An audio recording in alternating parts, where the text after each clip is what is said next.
I can say hello, hello, baby.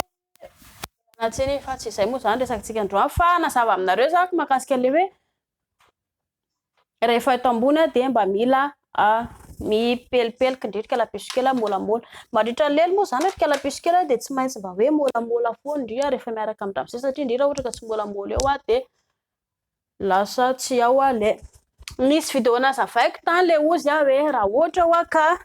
eto ambony indrindra kalapiso kely eto ambony ako zao le hitanareo io dia tsy ilay vatandrino etsiketsika be ohatra zao indrindra zany zao mipetraka tsy ambany etsy dia ohatra indrindra le hoe mipetraka ohatra zao indrindra dia lasa tsy mety le mouvement indrindra fa raha ohatra indrindra ka le hoe indrindra eto ambony dia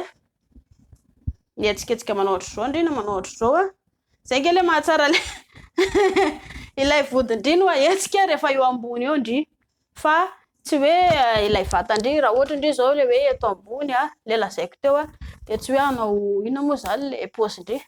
Ny lehilahy zany manao an'izay le pôzy manetsika vatana zay satria lehilahy miovitrovi fa ho an'ny vehivavy zany raha ohatra ka indrindra eo ambony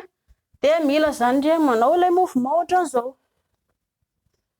arakarak'izay le izy misy andreo na ohatra hoe arakarak'izay misy an-damoseo ianarandry foana zany zay zavatra zay ilay vody no ahetsika satria tsy inona le lazaiko hoe tapaka ho any lataka raha ohatra ka hoe tsy mahay an'izay indrindra ny antony dia ao anatin'ny lataka ao tsisy taolana ao tsisy nofo fa ohatra ny karazana éponge ny ao ka raha ohatra indrindra zany ka hoe miezaka indrindra hoe raha ny vatandrindra le etsiketsika indrindra ohatran'izay foana dia ny dikan'izay lasa tapaka eo ramose. Misy ihany koa indrindra zao raha ohatra ka iodina aty zao indrindra ramose le ariariana ary dia ohatr'izay le lazaiko izay foana le vody foana ho any ahetsika na misopira indrindra na misopira indrindra na misopira indrindra na misopira na hoe na loko indrindra dia ilay vody foana no ahetsika fa tsy ilay vatana be indrindra zay ve dia ilay lazaiko teo ny ao anatin'ny lataka ao tsy misy ao ny taolana fa mitovy amin'ny karazana éponge ny ao anatin'ny lataka ao rehefa le dangitra iny lataka lehilahy dia ilay rà avy any amin'ny vatany lehilahy any no mitobaka makao anatin'ny lataka lehilahy